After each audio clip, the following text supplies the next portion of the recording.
About 4.6 billion years ago, within the Orion arm of the Milky Way galaxy, a star was born. At first, it was surrounded by a cloud-like protoplanetary disk that consisted of dense gas and dust. This star was our Sun. And this is how our solar system looked before the planets emerged. The mineral grains within the protoplanetary cloud began to accumulate, forming larger and larger chunks of rocky matter, starting the process known as accretion. As the rocky chunks grew larger, they attracted more and more of the smaller matter, forming the first asteroids. Until recently, it was thought that these asteroids collided with each other, slowly growing to form planetesimals and protoplanets. The problem with this theory was that modern computer modeling indicated that, rather than leading to growth, these collisions would probably have resulted in the destruction of the asteroids. In 2019, the New Horizons probe flew by a strangely shaped object at the edge of our solar system in a region known as the Kuiper Belt. This object, named Archean, consists of two lobes connected by a thin neck. Instead of being formed by a collision, Archean's shape tells a story of two separate objects orbiting each other in synchronicity until slowly coming together and merging. This discovery points to a different hypothesis, known as gentle clumping, in which orbiting material formed into clouds that gradually collapsed into themselves. Over time, this clumping created the planetesimals and protoplanets, from which actual planets would eventually be formed.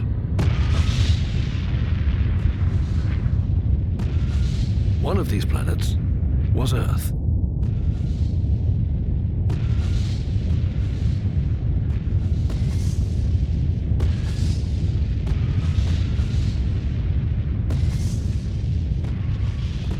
Many astronomers believe that after millions of years of asteroid bombardment, Earth was struck by an object about the size of Mars, in what is known as the giant impact hypothesis, or the Theia impact.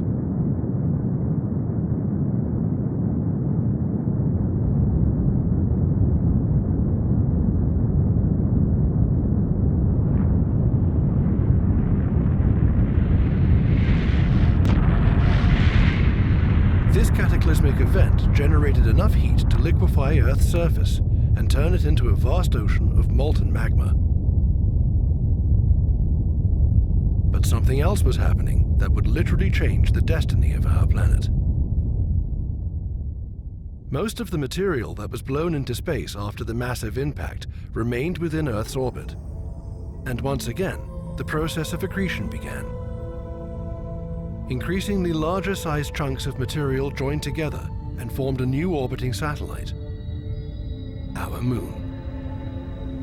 When this new heavenly body rose above Earth's horizon, it would have been a spectacular sight. It was geologically active and almost 16 times closer to Earth than it is today.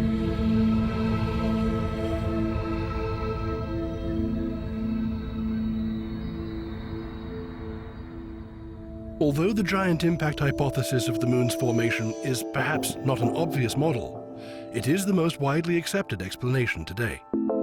Let's have a look at how scientists came to this extraordinary conclusion, and why they think our heavenly companion was born from a cataclysmic event.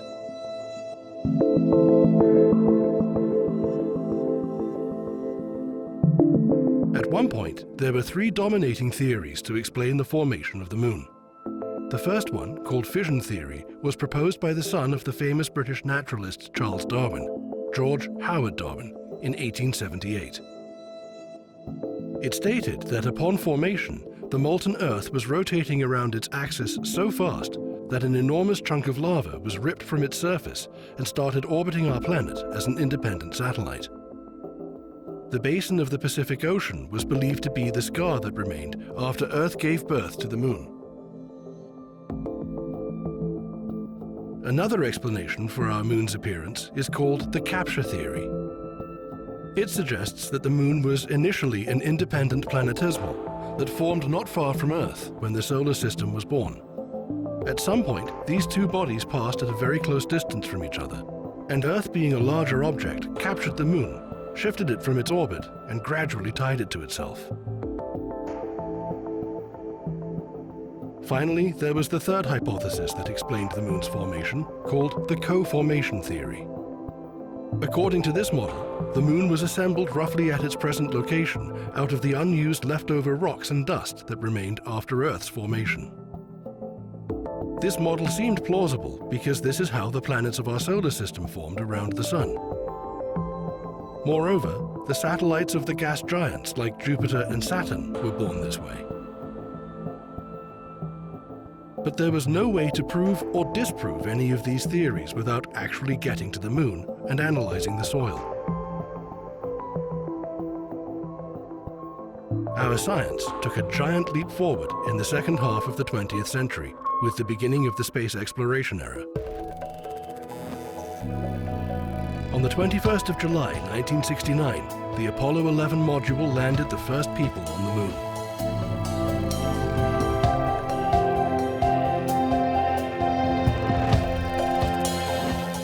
They collected 21.5 kilograms of lunar material and brought it back to Earth 3 days later. Since then, almost 400 kilograms of lunar soil have been retrieved from the moon, more than enough material for scientists to analyze. But what did the analysis of the lunar samples tell us?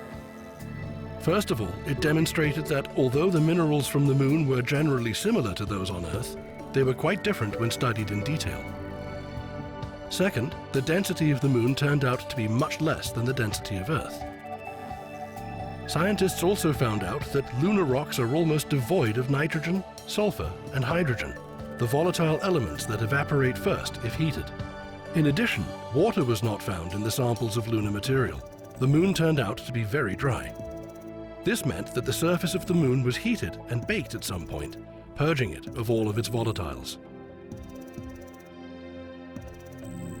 Another important discovery showed that the proportion of oxygen isotopes from the moon is similar to that of earthly oxygen. This meant that the moon and Earth formed roughly at the same distance from the Sun. Being armed with this new data, scientists were able to re-evaluate the existing theories of the moon's formation and determine which model worked best. Let's take a look at the fission hypothesis proposed by George Howard Darwin. It looks convincing and explains chemical similarities between Earth and the moon, as well as the fact that the moon is always facing Earth. But this theory doesn't answer the question, where did all the volatiles go from the moon? In addition, computer modeling results reveal that a moon-sized chunk of molten lava could only have been ejected from Earth if it had been spinning incredibly fast, about 1 rotation per hour.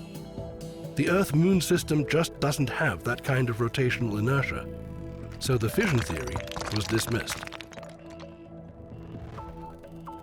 The capture theory implies that the moon was formed close to Earth, and therefore should be almost identical in its chemical composition. The analysis of the lunar material showed that the moon is not identical to our planet.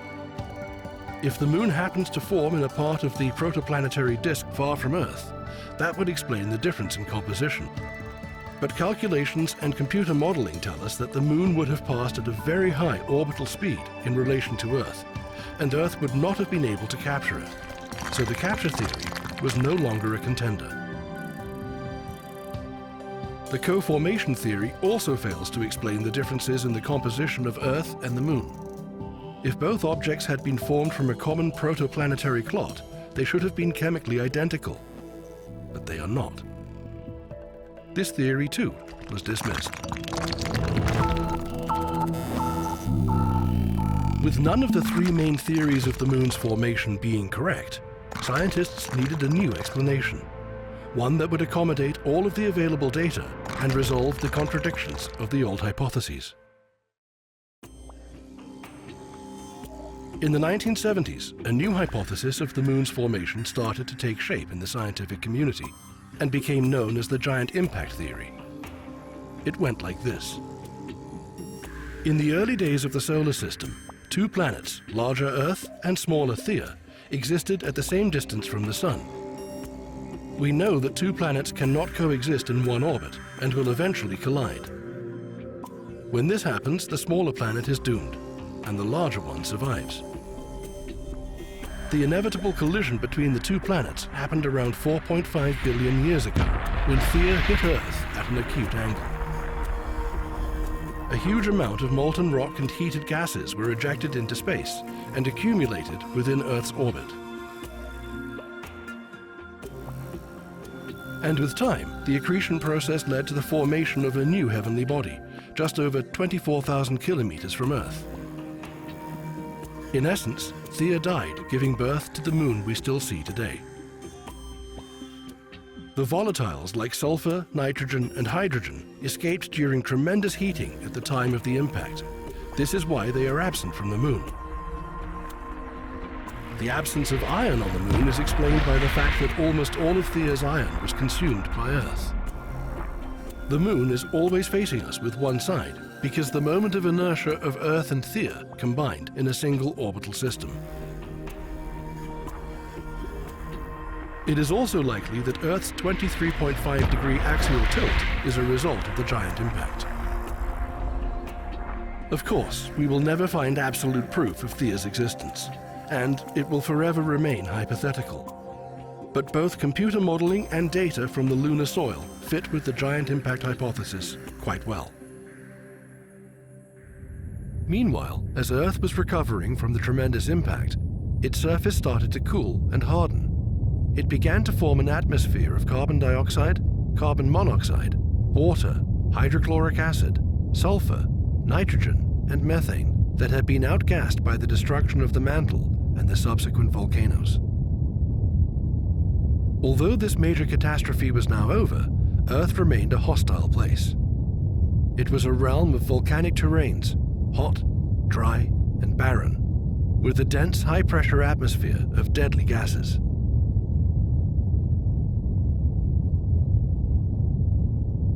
This time in Earth's history is aptly called the Hadean Eon, named after Hades, the ancient god of the underworld. It was also a time of intense geological activity, with countless volcanic eruptions.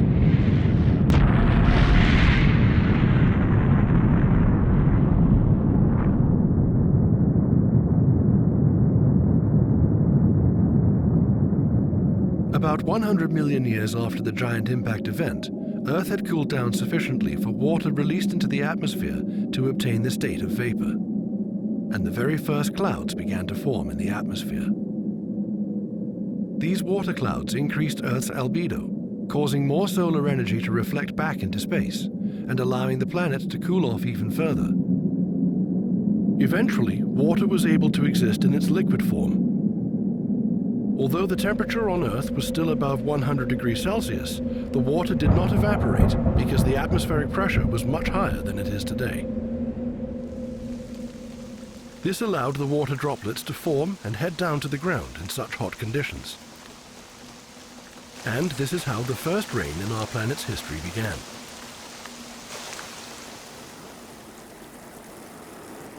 It lasted for thousands of years, gradually covering Earth's surface with water, forming the first ponds and lakes and the first seas.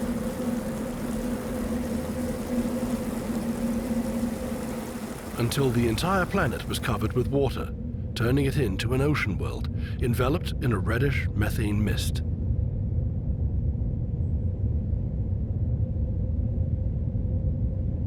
There was no dry land at the end of the Hadean Eon, the first chapter in our world's history 4 billion years ago.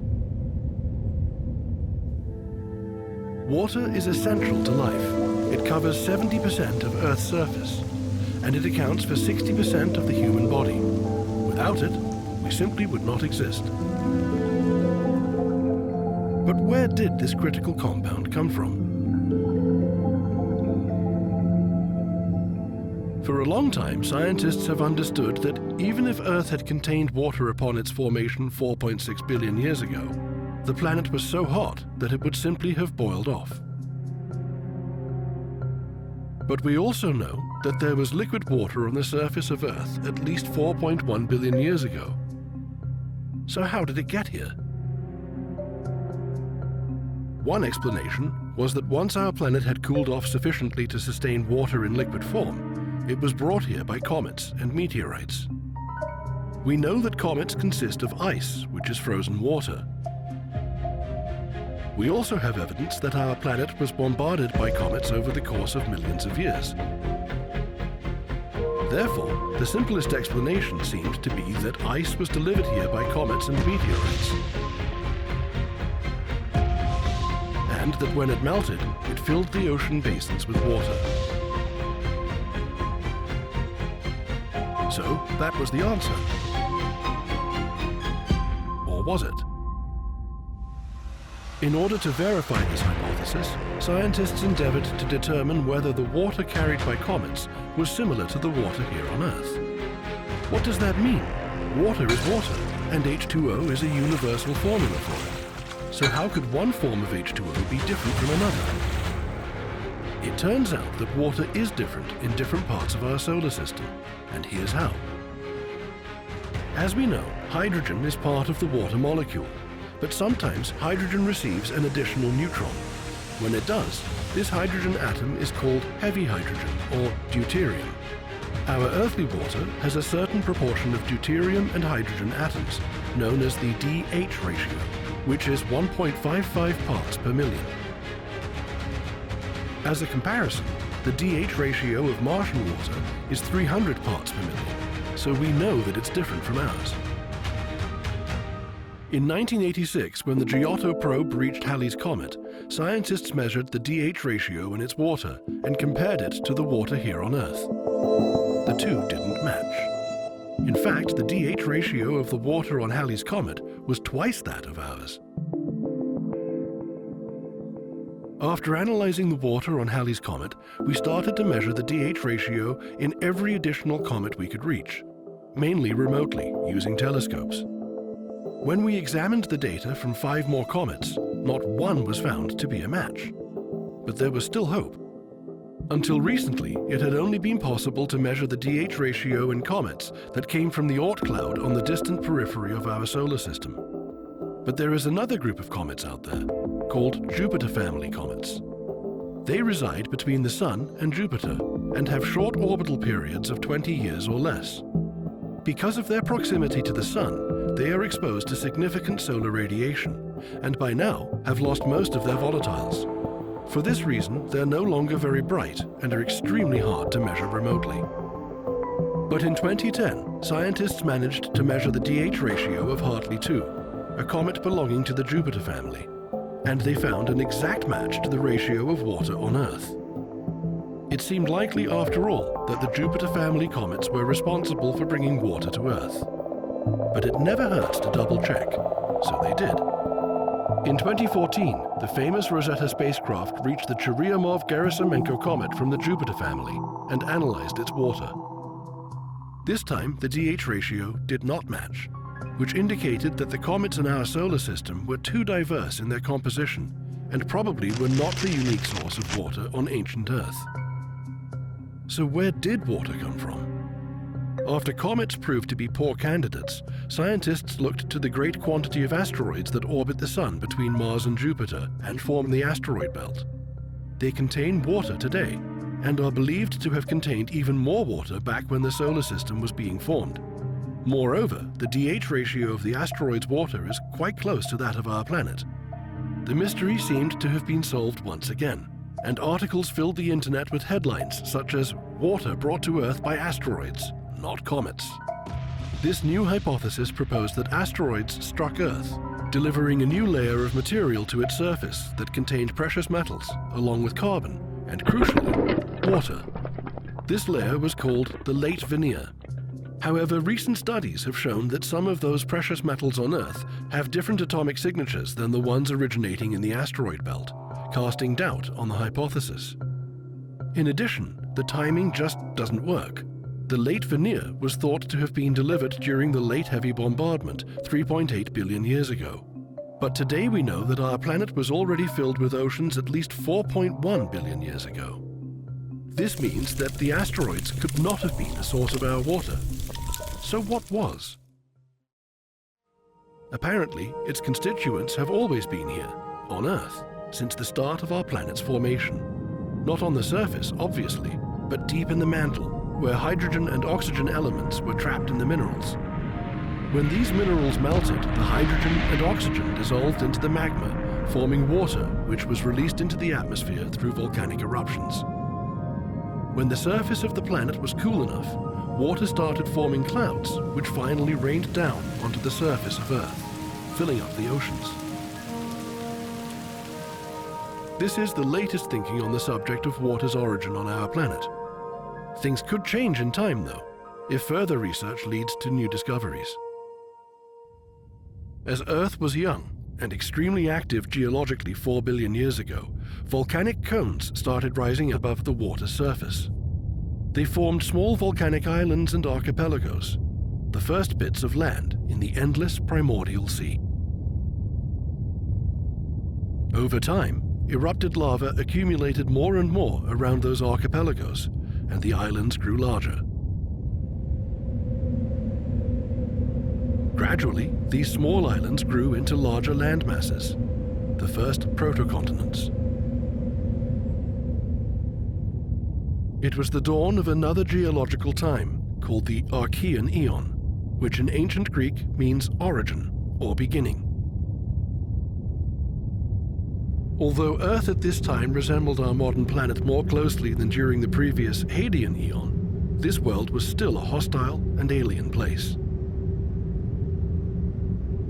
Indeed, there were familiar elements: oceans and land, winds and rainstorms, clouds and tides. But it remained a place with unbreathable atmosphere, rocky land, and anoxic oceans. As there was no oxygen, our planet did not yet have the protective ozone layer, so its surface was exposed to deadly UV radiation coming from the sun, which incidentally was 25% dimmer than today. At this time, approximately 4 billion years ago, a very important event took place. This occurrence would transform the entire planet, from its geology and atmosphere to its overall appearance, and because of it, Earth would eventually become the familiar place we know today. This event was the emergence of life.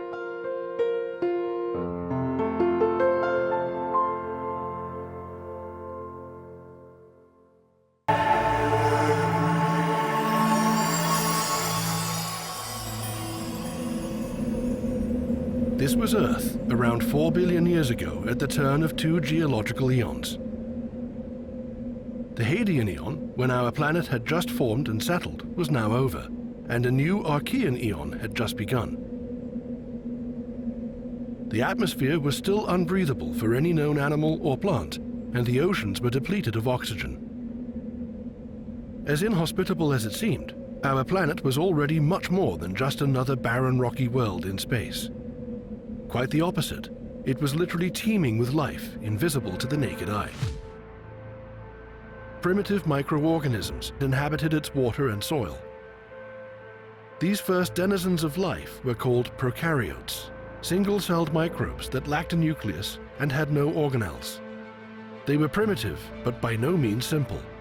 Prokaryotes possessed all of the features that are required to fall under the definition of life.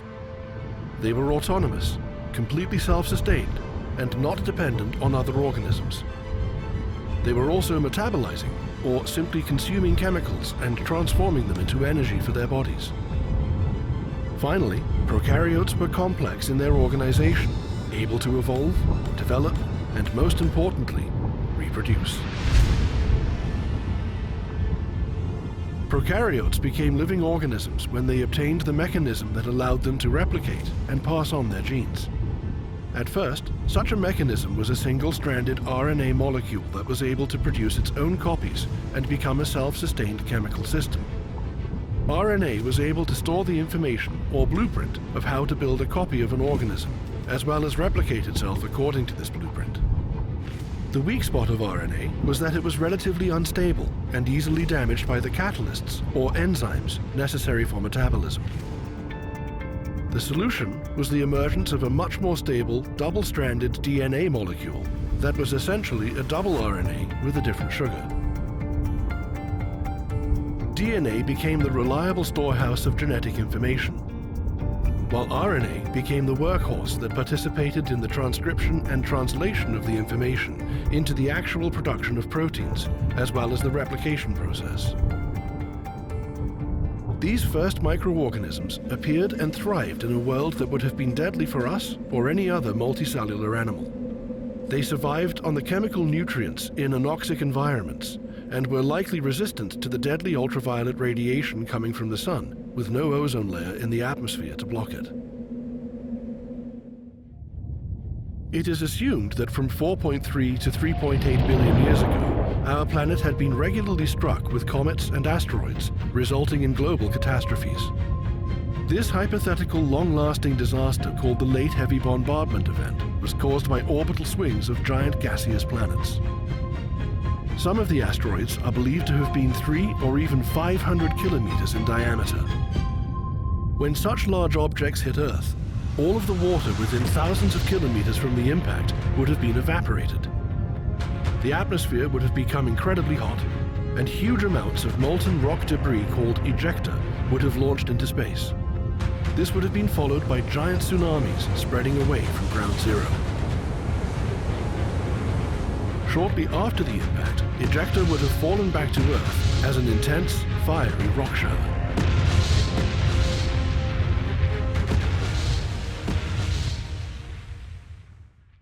If the late heavy bombardment really happened, it would have been difficult for living organisms to survive. So how did life make it through such massive and frequent asteroid strikes? Firstly, the late heavy bombardment might not have been as heavy as one might think. Large asteroids probably hit our planet more often than usual, but the intervals between the catastrophes were tens of thousands or even a few million years. Life would have had time to recover. Secondly, even when a massive asteroid 500 kilometers across plummeted into Earth, only half of the planet would have been directly affected. The ocean would have boiled and evaporated on one hemisphere, but the other hemisphere would have remained a safe place for microbes.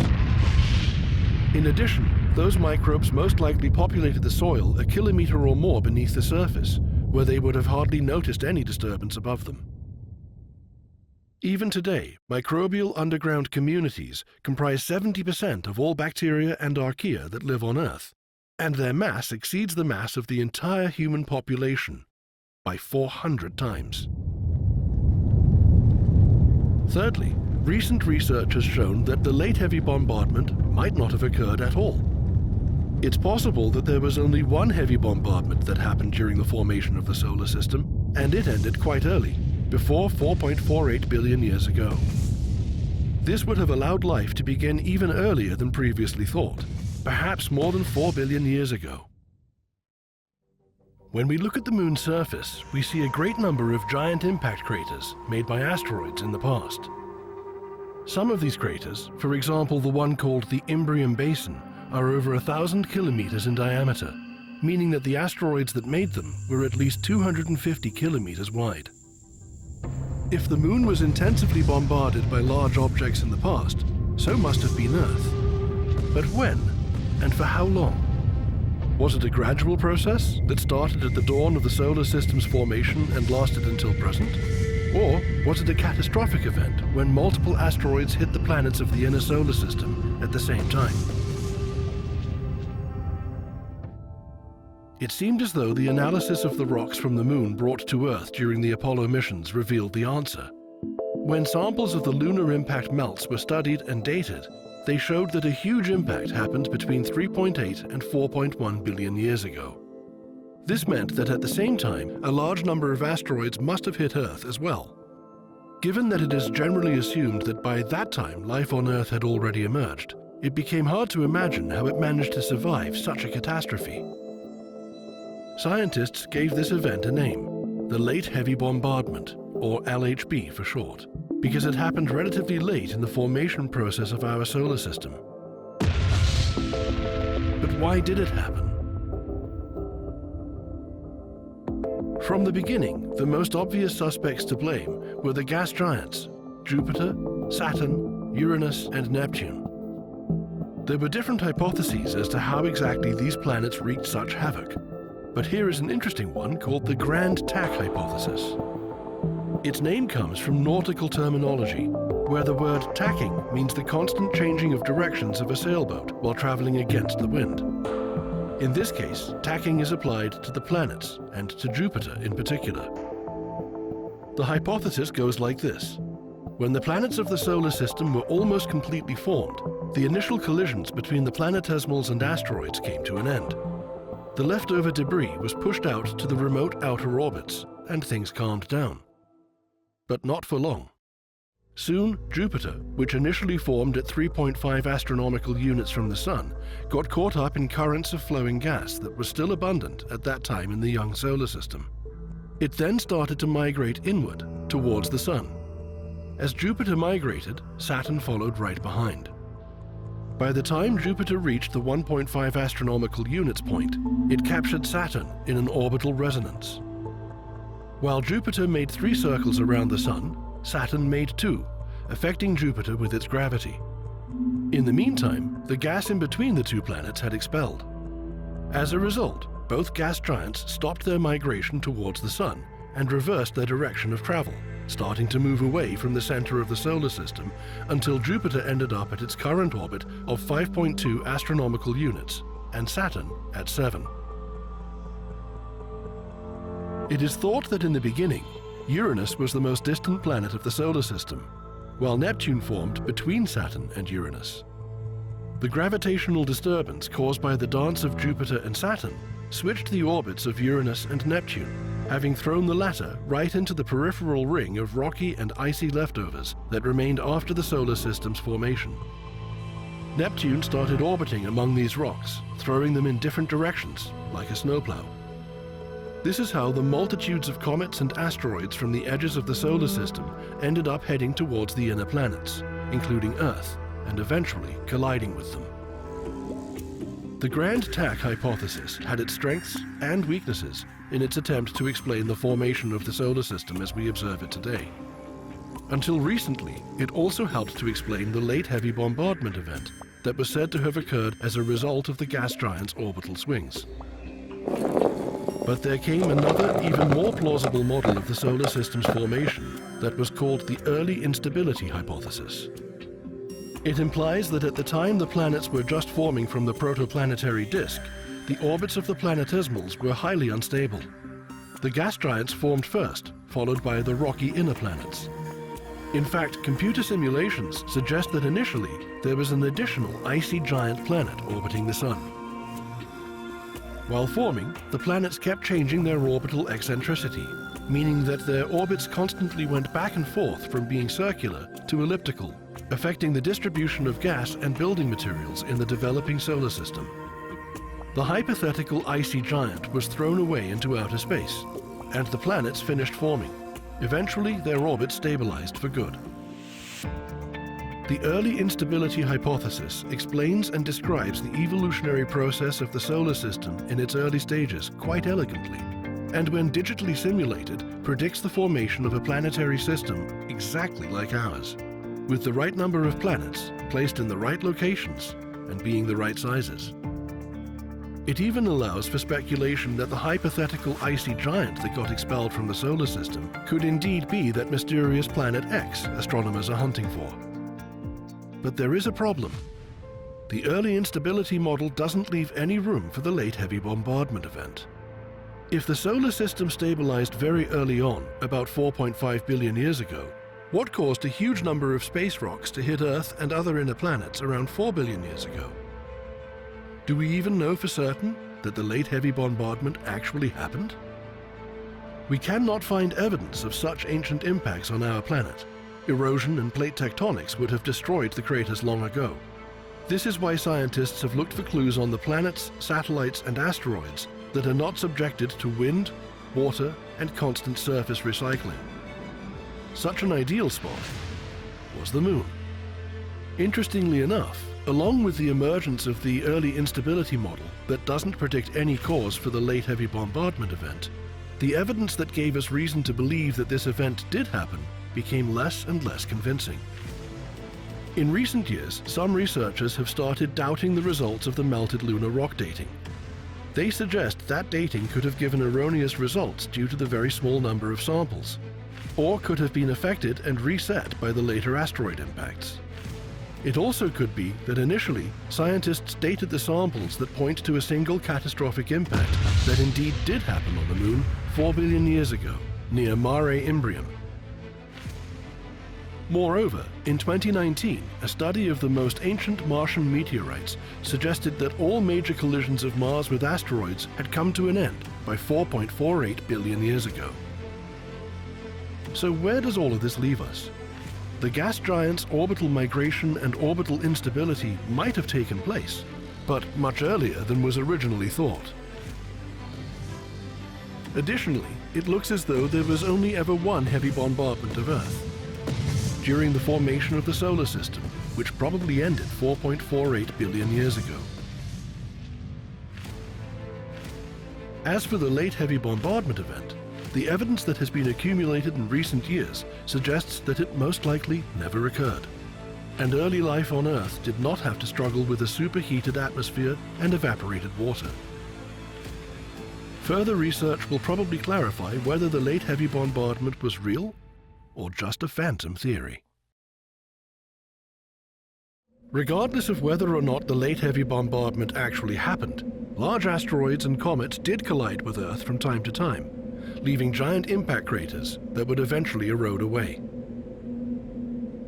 3.6 billion years ago, Earth was still covered with ocean and volcanic islands, but it is thought that a very small first continent called Valbara existed at that time. Today, its traces can be found in South Africa and Western Australia. Meanwhile, the microscopic inhabitants of our planet went on changing the world around them. Very early in their history, ancient prokaryotes split into major domains, bacteria and archaea. Despite their similarities in shape and appearance, members of these two groups differ from each other by their molecular and genetic characteristics. Later in the history of life, archaea would play a crucial role in the emergence of eukarya, the third major domain of organisms that include multicellular forms and contain nuclei in their cells. But bacteria were already changing our planet, creating an environment in which the existence of complex life would eventually become possible. The focus of our story, for now, is on Cyanobacteria. While other organisms that populated Earth in the early Archean were using chemosynthesis, consuming chemical elements from their environments to obtain energy, Cyanobacteria did something revolutionary. They started employing sunlight for this purpose in a process called photosynthesis. Thanks to Cyanobacteria, life on Earth became visible to the naked eye. As early as 3.5 or even 3.8 billion years ago, these microorganisms started forming microbial mats and building layered dome-like structures known as stromatolites. They looked like piles of stones, but they were alive. The microbes populated the slimy mat layer on the top surface of the stony domes, which were usually scattered in tidal areas. When the tides were out, Cyanobacteria were happily photosynthesizing above the water's surface. When the tides were in, fine sediments floating in the water were carried over the stromatolites and were trapped in sticky microbial mats. When the cover of sediment which accumulated on the dome became thick enough to block the sunlight, the microbes moved upwards, producing one fine layer after another. If we slice a stromatolite vertically, we discover fine layers of sediment representing its growth, much like the rings of a tree. This process was repeated again and again, cementing multiple layers on top of each other, forming continuously growing domes or columns. Stromatolites could grow several meters high, forming the first reefs long before the time of corals. They also took part in the continent building process, adding more and more bacteria-formed minerals. At about 3.1 billion years ago, the only significant landmass on Earth was the ancient continent Ur, surrounded by a seemingly endless ocean. Although larger than its predecessor Valbara, Ur was a fairly small continent. It consisted of parts of modern Antarctica, Australia, India, and Madagascar, and its name means original or primitive in German. Cyanobacteria, with their mats and domes, were the only visible life on Earth for billions of years.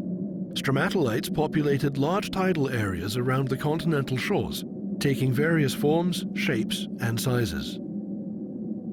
Cyanobacteria were not only responsible for making stromatolites, these microorganisms played a much larger role in the history of our planet. They dramatically changed Earth's atmosphere by pumping oxygen into it. But there is a little twist to this story. The cyanobacteria were photosynthesizing or utilizing sunlight to obtain energy. And as we know, the byproduct of photosynthesis is oxygen that is released into the environment. Theoretically, our atmosphere should have contained oxygen since the appearance of cyanobacteria, at least 3.5 billion years ago. But geological evidence indicates that there was no significant, or in fact any, amount of free oxygen in the water or air until around 2.5 billion years ago. But why? One possible explanation is that although cyanobacteria did photosynthesize, instead of releasing oxygen, they were oxidizing iron. Unlike today, Archean oceans were green because of the great amounts of greenish ferrous iron dissolved in them. It's possible that ancient cyanobacteria, or their ancestors, instead of releasing pure oxygen, were binding it with ferrous iron and oxidizing it, or, to put it simply, making it rusty. This oxidized iron was not dissolvable in water as it used to be in its previous ferrous state, and was continuously falling to the ocean floor, accumulating in layers. During the daytime, when cyanobacteria were actively photosynthesizing, iron particles were falling to the bottom. During the night, no iron was released. Indeed, all over the world, geologists find vast formations where layers of iron oxides alternate with shales and cherts that were accumulated during the Archean times from about 3.5 to 2.5 billion years ago. These layered iron deposits are called banded iron formations, or BIFs. Today, banded iron formations are the major source for mining iron ore, which is used to produce steel. It's incredible to think that everything made of steel, from kitchen appliances to the cars we drive, is a byproduct of photosynthesizing ancient bacteria that lived and produced iron oxide billions of years ago. In the late Archean Eon, 2.5 billion years ago, banded iron formations were deposited less intensively, and free oxygen started to accumulate in the water and the atmosphere. 2.4 billion years ago, the levels of oxygen on Earth started to rise so fast, in geological terms, that scientists called this process the Great Oxidation or Oxygenation event. But why did cyanobacteria stop producing iron and start releasing oxygen? The answer is quite simple. All the greenish ferrous iron dissolved in the oceans had been used up. When there was nothing remaining to oxidize, photosynthesizing organisms were left with no other option but to release free oxygen into the environment as the byproduct. As the Great Oxidation event progressed from 2.4 to 2 billion years ago, the world started to look more like it does today. The planet began forming a protective ozone layer in its atmosphere that blocked the sun's ultraviolet radiation, which was deadly for any form of complex life. The oceans turned from greenish to blue as they lost all of their ferrous iron. For the first time, the sky was deprived of its otherworldly reddish hues and also became blue. Only the moon would have seemed strange because it looked enormous, as it was still much closer to Earth than it is today.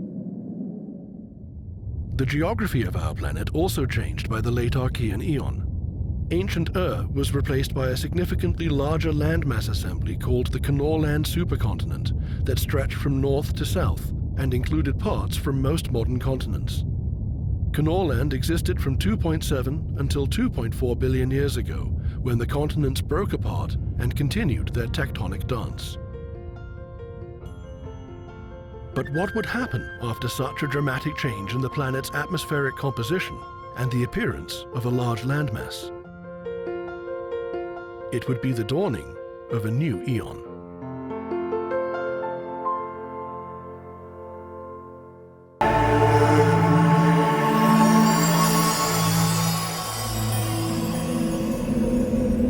Snow, ice, shivering winds, and frozen wastelands. A white silence stretches from horizon to horizon. This is our planet 2.4 billion years ago, at the very beginning of the Proterozoic Eon. The world entered a state of global glaciation when even the equatorial regions were covered in ice. This global freezing event, known as the Huronian glaciation, lasted until 2.1 billion years ago and is believed to have been triggered by a chain of successive factors. As we already know, by 2.4 billion years ago, photosynthesizing Cyanobacteria had enriched our planet's atmosphere with oxygen, causing the Great Oxidation event.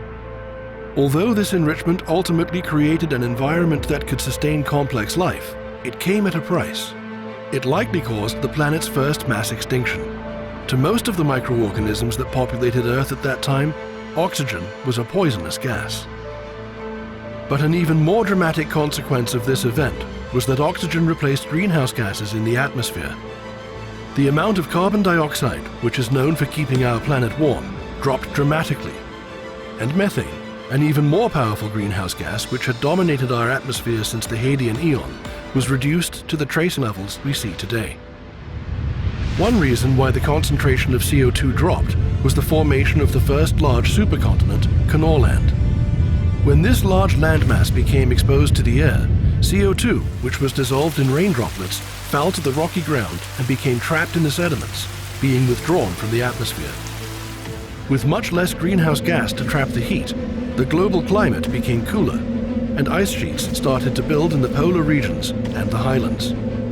As the ice grew, the albedo effect kicked in. White glaciers and snow-covered areas reflected the sunlight back to space, preventing the atmosphere from accumulating heat, thus cooling it even further.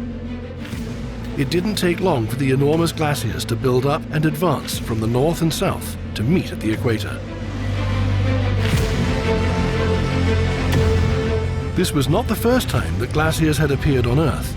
In fact, 2.9 billion years ago, there was an ice age known as the Pongola glaciation, but it was nothing like as severe as the Huronian event. Now, for the first time, the whole planet became icebound and entered a state known as the Snowball Earth, and apparently, life was at least one of the factors responsible for it. It was a time of several long ice ages, when glaciers advanced and retreated for 300 million years, with the longest ice age lasting for 100 million years. But how did life survive this freezing catastrophe? Although Earth was mostly frozen, there were some ice-free areas. They formed near geothermal vents and fields that would melt the ice around them, just like we see in Iceland and Antarctica today. Such places would have been perfect for life to survive, and even thrive. Some microorganisms could have lived in subglacial lakes like they do today in Antarctica's Lake Vostok. Others could have lived in air bubbles that were frozen in the ice. Finally, they could have occupied cryoconite holes that melted in ice under the accumulation of mineral dust and volcanic ash. Such holes are present in many modern-day glaciers. Earth remained frozen until 2.1 billion years ago, when it suddenly broke through its icy trap. But what made it possible for our planet to escape its snowball state? The first answer is volcanoes. During the entire time of glaciation, they pumped greenhouse gases into the atmosphere until there was a sufficient amount to keep the planet warm again. The second answer would be our fortunate position at the optimal distance from the Sun. If Earth had been located marginally farther out, it would probably have remained frozen until today, being not much different from cold, dry Mars. 2.2 billion years ago, Earth entered an unusual time known as the Loma-Gundy excursion, when oxygen in the oceans and atmosphere was in abundance, but there were no organisms to consume or breathe it. Things probably remained like this for around 200 million years, until the first organisms capable of efficient use of oxygen arrived. These organisms were the eukaryotes. In contrast to the simple internal structure of already existing prokaryotes, with their genes freely swimming in cytoplasm inside of the cell walls, eukaryotes had their DNA neatly packed inside the nucleus in the center of the cell. Moreover, they possessed very important organelles called mitochondria, that were responsible for breathing oxygen and producing energy. While early eukaryotes were still single-celled organisms, they were 10 times larger than prokaryotic cells. It is believed that the earliest eukaryotes existed at least 1.9 billion years ago, while the first known eukaryotic fossils come from 1.8 billion-year-old rocks. These oldest eukaryotes belong to a diverse group of mysterious microfossils, collectively called akratogs, which in Greek means unknown origin. Today, scientists believe that they were the first single-celled eukaryotic algae, or the first phytoplankton of the Proterozoic oceans. Although akratogs were minute organisms, no larger than 0.15 millimeters across, they were giants in comparison to prokaryotic life forms. Some of these eukaryotic akratogs, like Dictyosphera, were round with smooth surfaces, while others, like Sheiospheridium, were covered with tiny spines or processes. There is even a 1.6 billion-year-old spiny akratog called Tapania, whose morphology suggests that it might be related to fungi. At least 1.87 billion years ago, but possibly even 200 million years earlier, a peculiar organism called Grippania spiralis appears in the fossil record. Unlike anything else that lived at this time in the oceans, thin, tube-shaped Grippania reached several centimeters in length, and therefore could be seen with the naked eye. It lived in water and was likely attached with one end to the bottom sediments. Scientists are still not certain what Grippania was. While some suggest it was a colony or string of prokaryotic Cyanobacteria, others consider it to be an early, true eukaryotic alga. This mysterious organism survived and remained virtually unchanged for another 1.2 billion years, almost until the end of the Proterozoic Eon. While scientists remain puzzled by Grippania, there is another enigmatic organism that seems to be completely out of place on the timescale. Meet Discagma buttoni, an extremely problematic 2.2 billion-year-old fossil from South Africa. It was small, from 0.3 to 1.8 millimeters in size, and shaped like a tiny urn with an opening at the top. But the most fascinating thing about Discagma was that it lived on land. Its tiny fossils were connected into bunches by threads on the surface of ancient soil, strikingly resembling modern fungi. The problem is, it appears in the fossil record much earlier than any known eukaryotic organism. Therefore, Discagma must have been something simpler than plant, animal, or fungus. Perhaps it was a prokaryotic organism. If not, the emergence of eukaryotes would have to be pushed back at least 300 million years. Nevertheless, somewhere during the first half of the Proterozoic Eon, the earliest eukaryotes appeared, marking the beginning of multicellular life as we know it, giving rise to 3 new biological kingdoms: plants, fungi, and animals, which are all forms of eukaryotes. If we were to look at our planet from space 1.8 billion years ago, we would see the land masses combined into a supercontinent called Columbia, or Nuna. It existed from 1.82 to 1.35 billion years ago, until it broke apart, as every supercontinent eventually did. The land most likely looked reddish, like the Martian surface, but on Earth it was surrounded by blue oceans and topped with a layer of white, curly clouds. As oxygen became widespread in the atmosphere, the soils started to corrode. The weathering process activated by oxygen started to destroy granites and basalts that contained iron, turning them into rusty red soil. Between 1.8 billion to 800 million years ago, life on Earth was stagnating. No complex organisms appeared, and no cataclysms or drastic climate changes occurred. The history of Earth was decidedly dull and uneventful for a full billion years. Scientists call this period the Boring Billion. But what was the cause of this continuous and tedious stability? And did nothing interesting actually happen for such a long stretch of time? Indeed, life was already capable of oxygenic photosynthesis. Oxygen-producing cyanobacteria were in place, but for some reason, the atmosphere and oceans did not contain enough oxygen to sustain any complex life forms. Something was keeping the oxygen levels too low. At this time, oxygen-releasing life forms coexisted and competed with sulfur-using organisms, green and purple sulfur bacteria and methanogens, archaea that produced methane. Neither of the latter organisms produced oxygen.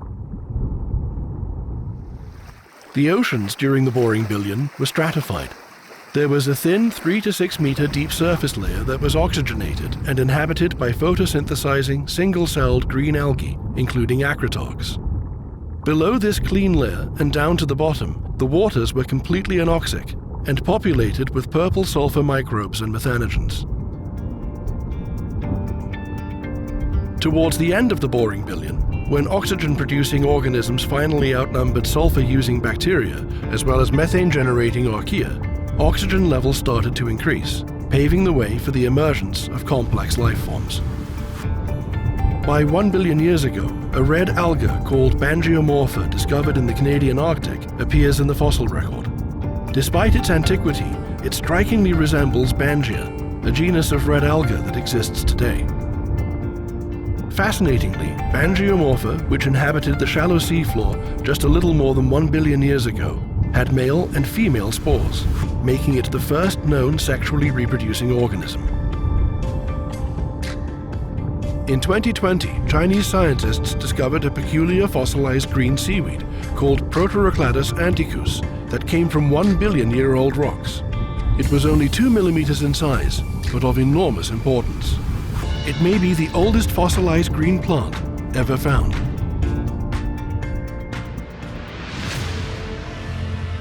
As we have just seen, the boring billion was a time when a number of important changes took place, and probably wasn't that dull after all.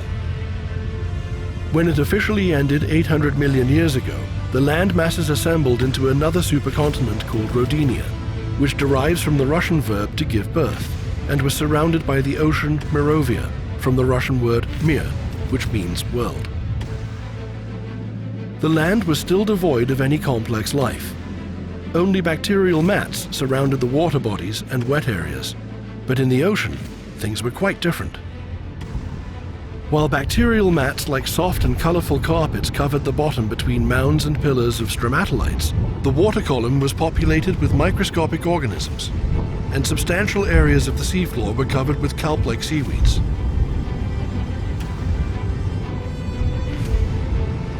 It's likely that the first animals or metazoans appeared at this time, in the form of single-celled protists called choanoflagellates.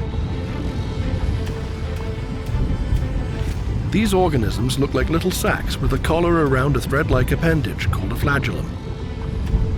As the flagellum beats, it pulls water through the collar, where all of the food particles are collected. Choanoflagellates are known to form colonies, where newborn cells don't float apart, but stay together with the others. In cooperation, they use their flagella to create a powerful filtering system. At some point, different cells started performing different functions. Some were responsible for feeding, while others formed the outer protective layer, and this is how true metazoans emerged. Sponges are believed to be the very first animals to appear on Earth. Indeed, the earliest animal fossils belong to a sponge-like organism discovered in Namibia that existed 760 million years ago. It was named Otavia antiqua. Ranging from 0.5 millimeter to 5 millimeters in size, Otavia fed on algae and bacteria, sucking them through their tiny pores into a central body cavity where the food was processed. These animals likely formed colonies that sat on the seafloor between algae, filtering water for food.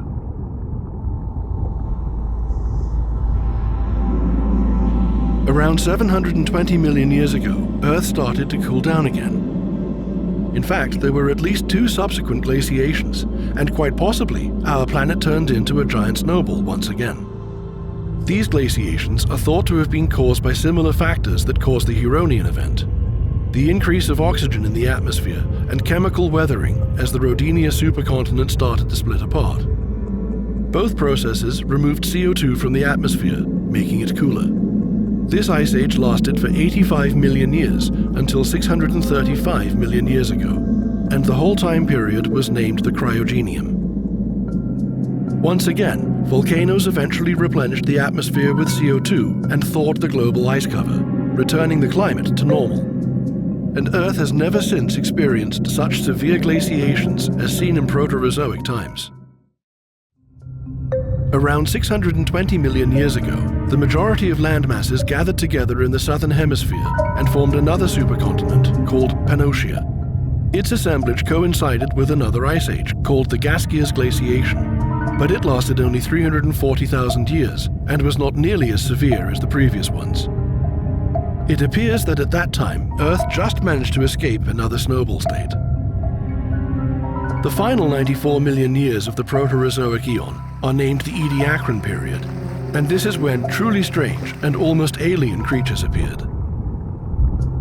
Around 570 million years ago, in what is now Newfoundland, Canada, 1 kilometer below the water surface on the dark sea floor, we encounter the first large, complex multicellular organisms. Spindle-shaped bodies of Fractophusus that reached up to 40 centimeters lay on the soft microbial mats, connected to their young with stolon-like filaments. Cabbage-like Bradgatia reached about 20 centimeters and was attached to the bottom with a bulbous holdfast in the center of several leaf-like petals. Fronds of Charnia masoni that looked like large feathers bending back and forth in the water currents reached up to 60 centimeters, while 2-meter-tall Trapacia towered over this deep water garden. All of these organisms are collectively called rangeomorphs and are distinguished by their unusual structure that is unknown in anything that lives today. Their bodies branched into fractal modules of 4 subsequently smaller orders. Each module was composed of a series of smaller modules that looked exactly like the full creature. Scientists are having difficulty determining what these organisms actually were. Lichens? Animals? Fungi? Giant single-celled creatures? Or were they a completely different form of life that vanished long ago, one that deserves to be put into a separate, now extinct kingdom? While the debate is still on, we know for certain that rangeomorphs were not plants, although superficially they looked like them. Plants require sunlight to perform photosynthesis, but these organisms lived far too deep down in the water for light to reach them. Another question is how and on what did these creatures feed? The common thinking is that they were practicing osmotrophic feeding, a passive absorption of dissolved organic carbon from the water.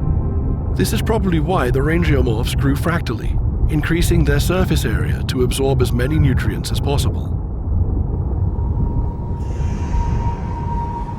Later, around 560 million years ago, we still encounter rangeomorphs like Charnia and six-lobed reindeer, but along with them, new types of strange organisms start to appear in the fossil record. They look like pancakes that were lying on the top of microbial mats, most likely feeding on them. This group of Ediacaran biota has been named the proarticulates and is mostly known from ancient shallow marine environments of northwestern Russia and southern Australia. Two of the most well-known proarticulates are the 25-centimeter-long Yorgia and its larger 1-meter-long relative Dickinsonia. These creatures consisted of 2 rows of tubes, or isomers, that radiated to the sides from the central axis of the organism. The most confounding part about these creatures is that they lack mouths and guts, as well as any external sensory or reproductive organs. Scientists also think that proarticulates were able to move around on the sea bottom in search of new food sources. For example, when Dickinsonia had absorbed the entire microbial mat beneath its body, it moved to another location to keep feeding. Indeed, there are traces of fossils of Dickinsonia and Yorgia that show multiple imprints of the same organism, hinting to its mobility.